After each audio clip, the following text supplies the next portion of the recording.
আসসালামু আলাইকুম। আমন্ত্রণ গোল্ডেন এজ হোম কেয়ার উত্তর আমেরিকা বাংলাদেশের সংবাদে আপনাদের সাথে আছি জেবা রহমান।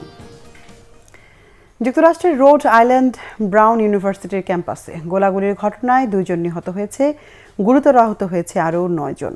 স্থানীয় সময় শনিবার বিকেলে বিশ্ববিদ্যালয়টিতে পরীক্ষা চলার সময় এই গোলাগুলির ঘটনা ঘটে। পরে বিশ্ববিদ্যালয় কর্তৃপক্ষ আইনশৃঙ্খলা বাহিনীকে জানালে ঘটনাস্থল থেকে 2 জনের মৃতদেহ উদ্ধার করে পুলিশ।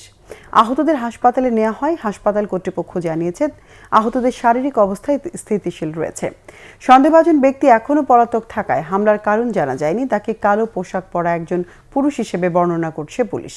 এ পর্যন্ত বন্দুক হামলার ঘটনায় কোনো অস্ত্র উদ্ধার করা যায়নি। এই ঘটনায় সুষ্ঠু তদন্তের আহ্বান করেছে বিশ্ববিদ্যালয় প্রশাসন। আইনশৃঙ্খলা বাহিনী সব ধরনের সহায়তার আশ্বাস দিয়েছে।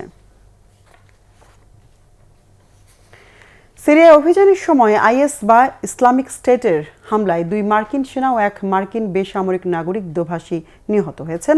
আহত হয়েছেন আরও 3 মার্কিন সেনা। স্থানীয় সময় শনিবার সিরিয়ার মধ্যাঞ্চলের ঐতিহাসিক শহর পালমিরার কাছে মার্কিন ও সিরীয় বাহিনীর একটি যৌথ মিশনে এই ঘটনা ঘটে। পেন্টাগনের তথ্য মতে সেনারা তখন স্থানীয় নেতাদের সঙ্গে বৈঠক করছিলেন। ওই সময় আইএসের এক বন্দুকধারী আচমকা হামলা চালায়। ঘটনাস্থলে নিহত হন হামলাকারী। নিহতদের নাম ও ইউনিটের পরিচয় প্রকাশ করা হয়নি। সিরিয়ার রাষ্ট্রীয় সংবাদ মাধ্যম জানিয়েছে এই ঘটনায় সিরীয় নিরাপত্তা বাহিনীর 2 সদস্য আহত হয়েছেন। মার্কিন প্রতিরক্ষা মন্ত্রী পিট হেগসেথ কড়া হুঁশিয়ারি দিয়ে বলেছেন, যারা মার্কিন নাগরিকদের লক্ষ্য করবে তাদের পরিণতি হবে ভয়াবহ। এদিকে সিরিয়ায় মার্কিন সেনা হত্যার প্রতিশোধ নেওয়ার হুঁশিয়ারি দিয়েছেন মার্কিন প্রেসিডেন্ট ডোনাল্ড ট্রাম্প। নিজের মালিকানাধীন সামাজিক মাধ্যম ট্রুথ সোশ্যালে দেয়া পোস্টে এই হুঁশিয়ারি দেওয়ার পাশাপাশি নিহত 3 জনকে দেশপ্রেমিক হিসেবে আখ্যা দেন তিনি।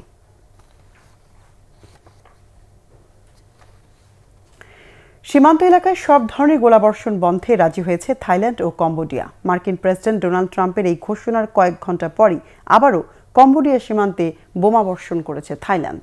শনিবার কম্বোডিয়ার প্রতিরক্ষা মন্ত্রণালয় এই অভিযোগ করে জানায়, থাই সামরিক বাহিনী 2টি F-16 যুদ্ধবিমান ব্যবহার করে বিভিন্ন লক্ষ্যবস্তুতে 7টি বোমা নিক্ষেপ করেছে। হামলাগুলোর লক্ষ্যবস্তু ছিল হোটেল ও সেতু। থাই বাহিনী বোমাবর্ষণ অব্যাহত রেখেছে বলে অভিযোগ কম্বোডিয়ার। নতুন করে টানা 6ষ্ঠ দিনে গড়িয়েছে 2 প্রতিবেশী রক্তক্ষয়ী সংঘাত। চলতি সংঘাতে কমপক্ষে 20 জন নিহত হয়েছে, বাস্তুচ্যুত হয়েছে প্রায় 5 লাখ মানুষ।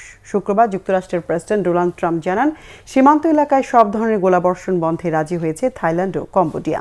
2 দেশের প্রধানের সাথে এক ফোন আলাপের পর মার্কিন প্রেসিডেন্ট ট্রুথ সোশ্যালে লেখেন, আগেই সই হওয়া যুদ্ধবিরতি চুক্তিতে ফিরছে 2 প্রতিবেশী। তবে থাইল্যান্ডের প্রধানমন্ত্রী আনুতিন বলেছেন, ভূমি ও জনগণের নিরাপত্তা নিশ্চিত না হওয়া পর্যন্ত সামরিক পদক্ষেপ অব্যাহত থাকবে।